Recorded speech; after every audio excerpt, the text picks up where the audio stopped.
आप सभी को सादर प्रणाम। संवाद विद एके में आपका हार्दिक स्वागत है। आज हमारे इस कार्यक्रम में हमारे मध्य प्रसिद्ध ज्योतिषाचार्य भागवताचार्य आचार्य गिरीश चंद्र सेमवाल जी हैं। उनसे आज हम ज्योतिष, कर्मकांड और भागवत के विषय में भिन्न भिन्न एपिसोडों में जानेंगे, लेकिन आज हम शुरुआत करने जा रहे हैं ज्योतिष के बारे में। ज्योतिष क्या है, कैसे जन्मपत्री की रचना होती है, कौन कौन सी पुस्तकें ज्योतिष के लिए, एक अच्छे ज्योतिषी के लिए पढ़नी चाहिए, ज्योतिष में कर्मकांड का क्या प्रभाव है, और ज्योतिष में कौन कौन से योग जैसे मांगलिक योग, राजयोग, काल सर्प योग आदि जो योग होते हैं उनके विषय में हम आचार्य जी से जानेंगे। तो हम स्वागत करते हैं आचार्य गिरीश चंद्र सेमवाल जी का। उन्होंने हमें समय दिया और हमारे श्रोताओं को ज्योतिष की जो पेचीदगियां हैं, ज्योतिष के विषय में विस्तार से वे हमें बताएंगे। आचार्य गिरीश चंद्र सेमवाल जी। गजाननं भूतगणादिसेवितं कपीत्यजम्बो फलचारुभक्षणम् उमासुतं शोकविनाशकारकं नमामि विघ्नेश्वरि पादपङ्कजम्। लंबोदरं परमसुन्दरमेकदन्तं रक्तांबरं त्रिनयनं परमं पवित्रम् उद्यादिवाकरकरोज्ज्वलकान्तिकान्तं विघ्नेश्वरं सकलविघ्नहरं नमामि। सृष्टो या सर्गरूपा जगद्वनविधो पालनीया चिराद्री संहारे चापयस्या जगदिदमखिलं क्रीडनं या पराख्या पश्यन्ति मध्यमातो तदनु भगवती वैखरे वर्णरूपा सास्मद्वाचं प्रसन्ना विधिहरिगिरीशा राधितालं करोतु। ध्येयं सदा परिभवग्नमविवेष्टिदोऽहं तीर्थास्पदं शिवविरञ्चनुतं शरण्यम्। भृत्यार्तिहं प्रणतिपालभवाब्धिपूतं वन्दे महापुरुषते चरणारविन्दम्। जन्माद्यस्य यतो अन्वयादितरत चार्थे स्वविज्ञस्वरा तेने ब्रह्महृदयाय आदिकवये मुह्यन्ति यत् सूर्यः तेजो वारिमृदां यथा विनिमयो यत्र त्रिसर्गो मृषा दाम्ना स्वेन सदा निरस्तकुहकं सत्यं परं धीमहि। धर्मं प्रोजितकेतवो अत्र परमं निर्मत्सराणां शताम् वैद्यं वास्तवमत्र वस्तु शिवदं तापत्रयोन्मूलनम्। श्रीमद्भागवत महामुनिकृते किं परेरीश्वर सद्यो हृद्यवरुध्यते अत्र पृथिवी सहस्रस्तभिस्तचना निगमकल्पतरुर्गलितं फलं सुखमुखादमृतद्रवसंयुतं पिबते भागवतं रसमालयं मुहुरहो रसिका भुभावुका। बहुत बहुत धन्यवाद।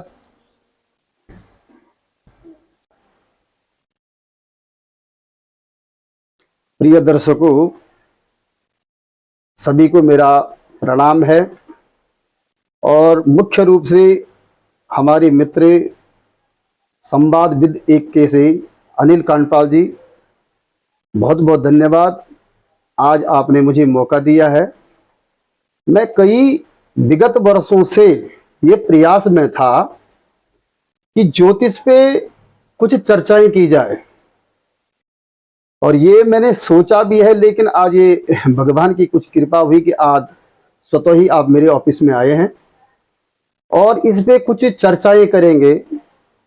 जैसे ये हमने ये कुंडली यहाँ पर लगाई है कंप्यूटर में, तो कई लोग जब कुंडलियां मिलाने के लिए मेरे पास आते हैं तो उनको जब मैं देखता हूं तो बड़ी हंसी भी आती है कई बार कि आजकल जितने भी तमाम ज्योतिषी हैं सब गुणों को महत्ता देते हैं कि भाई आपकी 28 गुण मिले कुंडली में, या 22 मिल गए, या 36 मिल गए।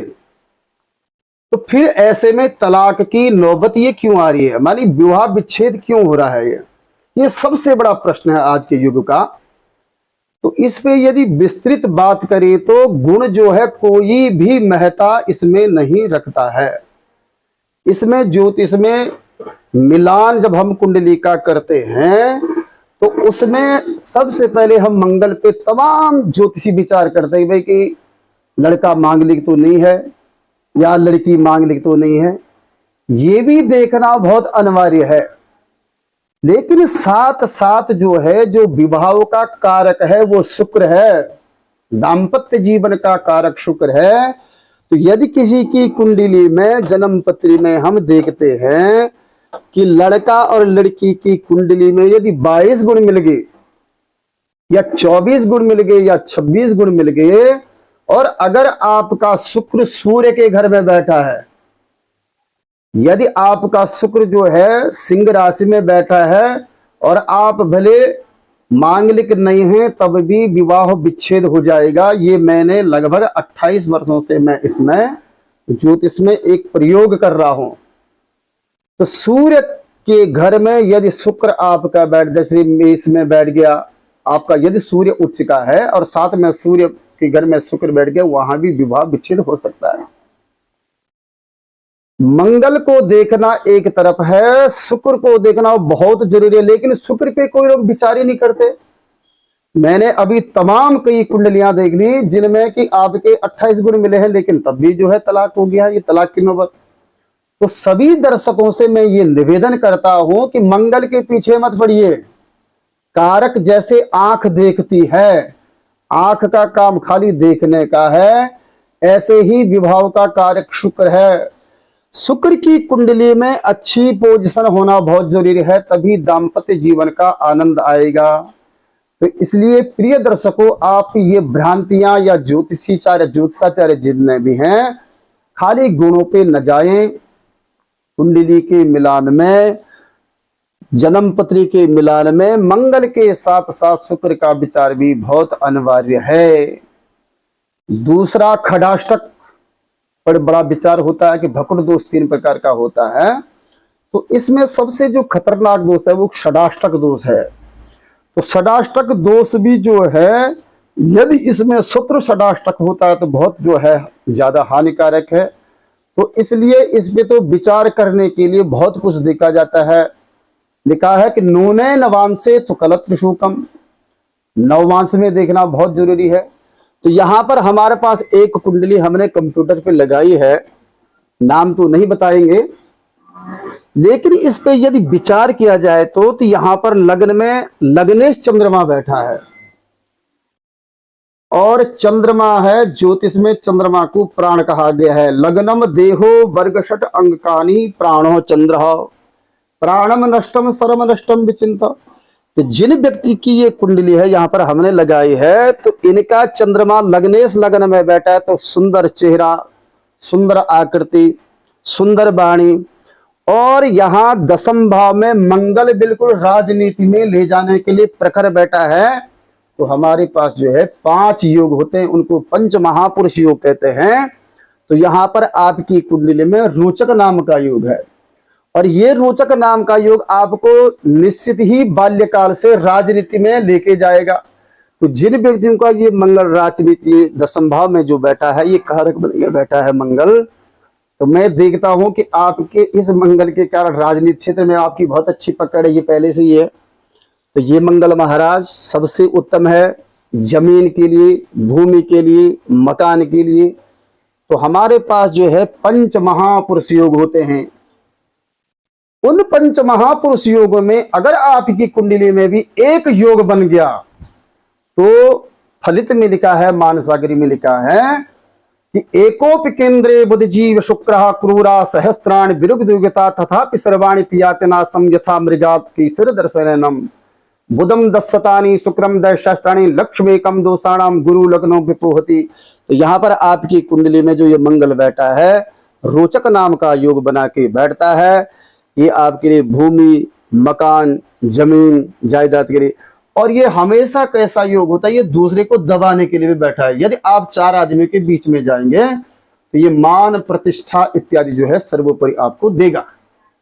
और उसके साथ साथ ये जो है दुश्मनों का भी नाश करने वाला है, क्योंकि ये जो है जब युद्ध क्षेत्र में जीव जाता है तो दूसरे को परास्त करने के लिए ये मंगल बैठा है। तो मंगल जो है, हमारे कहने का अर्थ ये है कि जन्म पत्री में जो ये ज्योतिष है, जो कंप्यूटर पर लगाया गया है, किसी की महानुभाव की ये कुंडली है, तो यहां पर चंद्रमा लग्न में जो ये बैठा है, तो लग्नेश लग्न में बैठा है तो बड़ा उत्तम है। सुंदर शरीर, गोर वर्ण इत्यादि ये बनाएगा। दसम भाव में जो ये मंगल है, राजनीति के लिए बहुत अच्छा है। पंचमेश होकर के केंद्र में बैठा है, रोचक नाम का योग है। तो मैं देखता हूं इसकी बड़ी प्रतिभा है आपके जीवन में। सप्तम भाव में कई ज्योतिषी इस गुरु के लिए कहते हैं कि सप्तम गुरु जो है उतना उत्तम नहीं होता है, लेकिन तो भाई मानसागरी तो ये कहती है कि लग्न में, चतुर्थ में, सप्तम और दसम में यदि गुरु आ जाए, एकोप केंद्रे बुध जीव शुक्र, यदि बुध केंद्र में आ जाए, शुक्र केंद्र में आ जाए, गुरु केंद्र में आ जाए, तो लिखा है कि योग बन जाता है। और कैसा योग बन जाता है कि जिस प्रकार से जंगल में हिरणों का एक झुंड बैठा है और वहां पर कोई सिंह आता है और सिंह यदि दहाड़ मारता है तो वो जिस प्रकार से तितर बितर हो जाते हैं, तो उसी प्रकार के ये बृहस्पति के केंद्र में आने से है। तो यहाँ पर जो है ये गुरु बड़ा उत्तम फल देने वाला है। दाम्पत्य जीवन के लिए शुक्र आपका केंद्र है। तो लिखा है कि यदि ये शुक्र केंद्र में आ जाता है, ये चौगुना फल दे देता है। तो इस पे यदि ज्योतिष पे यदि विचार किया जाए तो बहुत लंबा चौड़ा संवाद इस पे हो जाए। अगर एक एक ग्रह को खोलेंगे हम, तो इसकी जो है अगर और विस्तृत जानकारी के लिए इसको अष्टक वर्ग तक देखना पड़ता है कि अष्टक वर्ग में गोचर में क्या कंडीशन है। ये तो इसकी बेसिक है। तो इसलिए प्रिय दर्शकों, आज ज्यादा नहीं बोलेंगे। यदि किसी को भी अपनी कुंडली का समाधान करना होगा तो उसके लिए जो है संवाद विद एके में कांडपाल जी से आप संपर्क कर सकते हैं। और कोई विस्तृत यदि चर्चा ज्योतिष पे करनी है तो आपका इसमें स्वागत है। और एक चीज मैं और कहना चाहता हूं आपके चैनल के माध्यम से कि मृतक कर्म संस्कार पे भी मैं कुछ जो है विशेष जो है कभी वक्त लगेगा, समय मिलेगा तो हमारी जैसे नारायण बलि है, सपिंडी है इत्यादि जो भी हमारी जो अंत्येष्टि क्रियाएं हैं उस पे भी थोड़ा बहुत जो हमें ज्ञान है उसके बारे में भी कभी चर्चा करेंगे। आज के लिए बहुत बहुत धन्यवाद।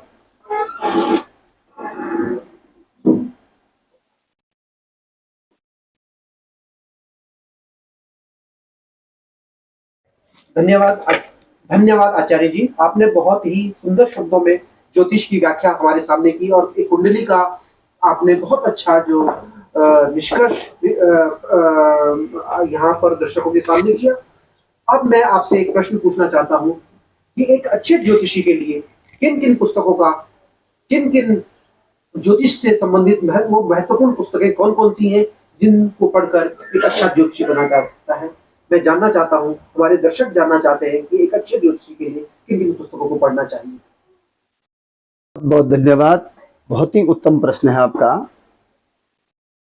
किसी भी ज्योतिषी को यदि ज्योतिष में उतरने के लिए आपका प्रश्न है कि अच्छा ज्योतिषी बनने के लिए कौन सी पुस्तकें पढ़नी चाहिए।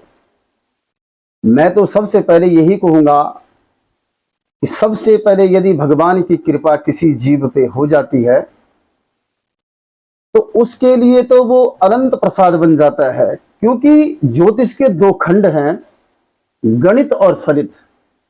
गणित आधीन है और फलित पराधीन है। फलित में हम ये नहीं कह सकते हैं कि भाई आप मानसागरी पढ़िए, जन्मपत्री रचना पढ़िए या अन्य कई किताबें हैं वो पढ़िए। फलित तो गॉड गिफ्ट होता है।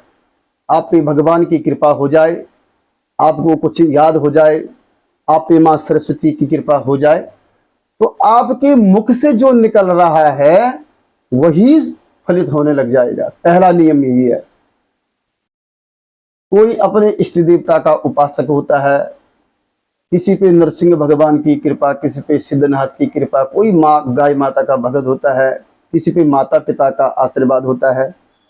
लेकिन मेरे जीवन में जो मैंने अध्ययनरत किया है, तो मेरी जो गुरुमुख है वो जन्मपत्री रचना से मैंने स्वतः ही जो है ज्योतिष सीखा है। और फलित में मानसागरी मुझे सबसे उत्तम लगती है।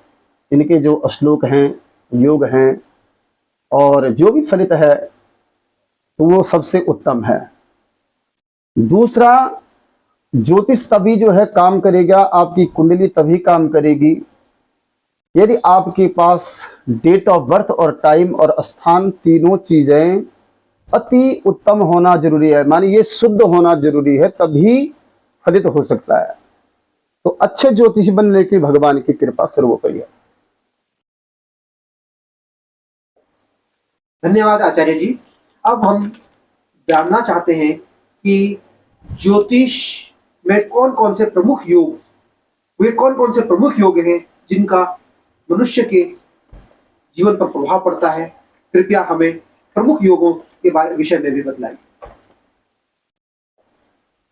बहुत बहुत धन्यवाद। पुनः संवाद विद एके में आपका द्वितीय प्रश्न है। नारायणं नमस्कृतं नरं चैव नरोत्तमं देवीं सरस्वतीं व्यासं ततो जयमुदीरये। सबसे पहले महाराज, जीवन में जो है पंच महापुरुष योगों का महत्व है। मैंने पहले भी कहा कि रोचक, भद्र, हंस, मालव्य और सस, ये पंच महापुरुष योग इनको कहा गया है। किसी की कुंडली में यदि एक भी योग बन जाए तो एक ही योग आपको शिखर तक पहुंचाने के लिए बहुत जरूरी है। वैसे तो ज्योतिष में कई योग हैं, अनपा, सनपा, बेसी, बोसी, उभयचरी, कई प्रकार के योग हैं, लेकिन जो आपका प्रश्न है, मुख्य पंच महापुरुष ही योग हैं जो कि जीवन में सर्वोपरि हैं और इनका जीवन में बहुत बड़ा जो है महत्व है और यही जीवन को जो है शिखर पर पहुंचाते हैं। धन्यवाद। धन्यवाद आचार्य जी। आज आपने ज्योतिष के विषय में हमारे दर्शकों को हमारे चैनल पर आकर हमें कृतार्थ कर दिया। आज की इस श्रृंखला में हमने ज्योतिष के विषय में दर्शकों को बताया। आगे इस श्रृंखला में हम कर्मकांड के विषय में, भागवत के विषय में और पितृकर्म, जिसमें अक्सर लोगों की भ्रांतियां रहती हैं, उस पर पूर्ण रूप से हम इस श्रृंखला को आगे बढ़ाएंगे। आचार्य जी का हमें साथ मिलेगा। कोई भी दर्शक, कोई भी श्रोता अगर आचार्य जी से संपर्क करना चाहता है तो उनका नंबर डिस्क्रिप्शन बॉक्स में दिया जा रहा है। तो और आज का के लिए इतना ही। हम आचार्य जी से विदा लेते हैं और उन्हें पुनः धन्यवाद देते हैं कि उन्होंने अपना अमूल्य समय में से हमारे दर्शकों के लिए, हमारे चैनल के लिए समय निकाला। आपका बहुत बहुत धन्यवाद। और सभी दर्शकों से पुनः आग्रह, कृपया इस चैनल को लाइक करें, शेयर करें और सब्सक्राइब करें, तभी हम आपको इस विषय से संबंधित रोचक जानकारियां आप तक पहुंचाएंगे। बहुत बहुत धन्यवाद।